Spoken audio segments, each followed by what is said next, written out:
If God wanted to let you know that this whole mask wearing, social distancing, shelter in place insanity we're all witnessing was all an elaborate hoax from the very beginning, how would He tell you? How would He let you know? Hello, my name is Wayne Harrison. My childhood nickname is Speed. One thing I'm pretty sure of is that whatever way you think God might tell you, He'd likely do it some other way just to be funny, just like He did for me. I'll tell you more about that later. The next question would be, if God did let you know that wearing a mask was doing more harm than good, would you have the courage to refuse to wear one? These may be hypothetical questions to you, but not to me. Before I describe how I received that kind of direction, let me first go over a down to earth, rational argument for not wearing a mask. The data is in. The pandemic is not what was projected. Hospitals were not overwhelmed. There were no hot spots, at least not here in California. You know all those ventilators General Motors went into war production to make? By the time even one could be delivered, hospitals discovered they didn't need them. They never needed them. Pretty funny, huh? Now, there is a medical reason why they weren't necessary, and it has to do with the characteristics of this very real infection. I'll just say that the few doctors, and I do mean the very few that actually treated real COVID patients, discovered that the use of ventilators would actually result in a higher mortality rate because the lungs of COVID victims were strong enough to breathe on their own. Shoving a tube down the trachea would actually injure both physically and psychologically. What true COVID victims experience is as though they were at a high altitude. Now, they need oxygen for sure, but they don't need help breathing if COVID is all they have. But that fact is not an argument by itself why not to wear a mask. But it does set the background that should call into question every other pandemic lockdown mandate handed down in its wake. Hospitals have been crippled by a lack of patients. They're laying off nurses even now. And of the suspected COVID patients that they have treated, the overwhelming majority recover just as they would have with the seasonal flu. So, what exactly is the purpose of social distancing and healthy people wearing masks and sheltering in place and destroying the economy? Well, as it turns out, it actually has a very important purpose to some, just not what you've been told. It is, in fact, a terror attack on Americans and the rest of the world by the only powers that can pull something like that off: globalists and their mockingbird media. Now, there is a criminal legal case under the Patriot Act that spells it out, and let me know if you're interested in that.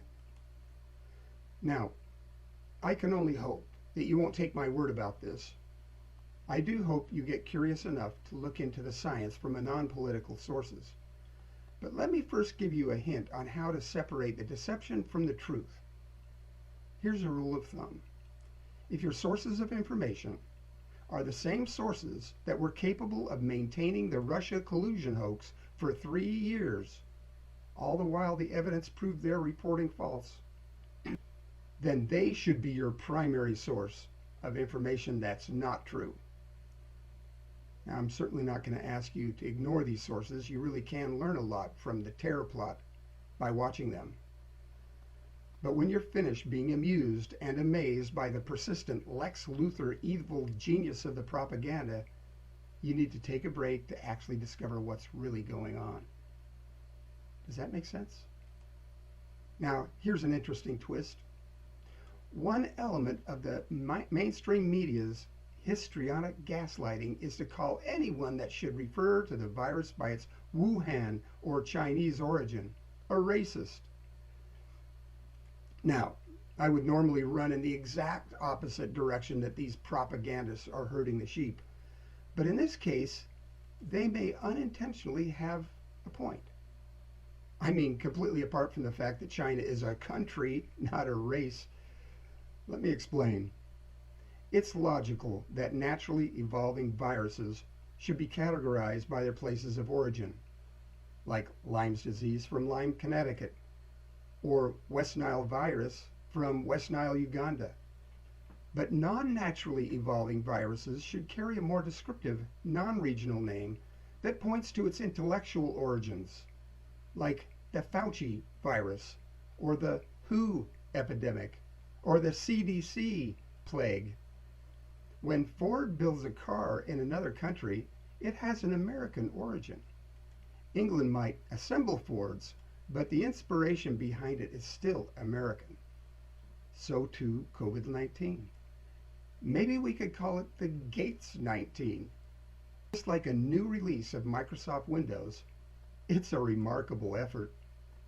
But this release has the unfortunate weakness of never catching on any better than the normal flu. Too bad for Lex Luthor.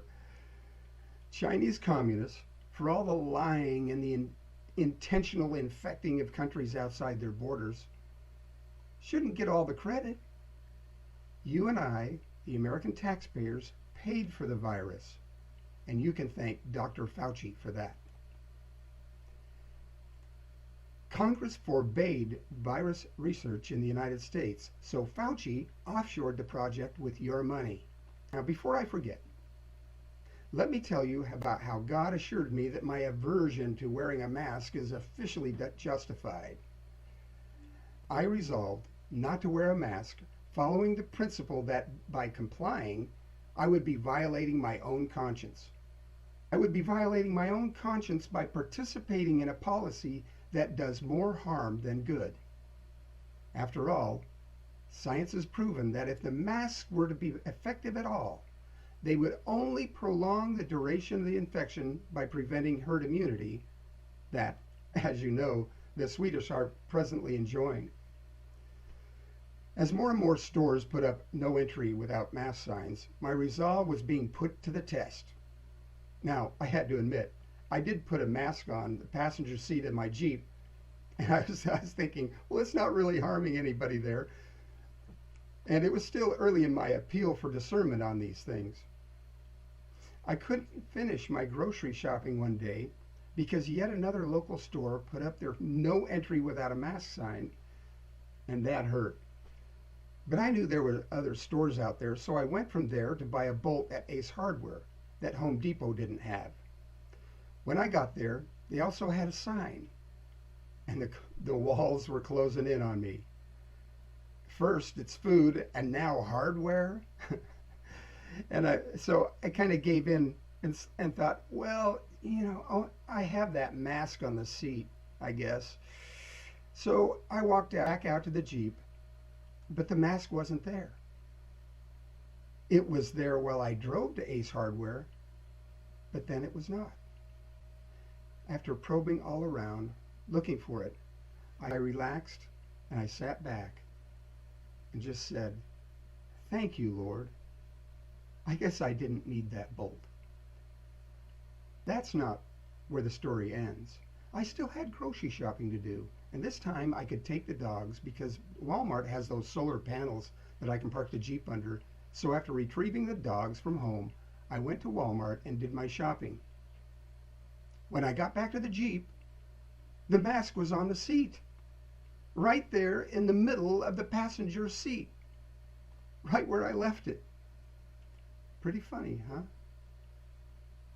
Now, that's not the first time something misplaced has reappeared on a car seat, by the way. In a 2012 episode, my missing sunglasses teleported from home where I left them to the driver's seat where I was sitting when I discovered I had left them at home. I had a name for those sunglasses back in 2012. I called them Speed's 2020 Vision sunglasses. I used to hand them out to Ford dealerships. And what do you know? Here we are in 2020. My decision never to comply, was grounded in rationality, science, and a well-informed skepticism of tyrannical, unelected overlords. Now, a better man than I wouldn't have needed his mask taken away from him at his moment of weakness. What kind of person are you? And by the way, thank you for not wearing a mask. That's my new campaign. You want to join?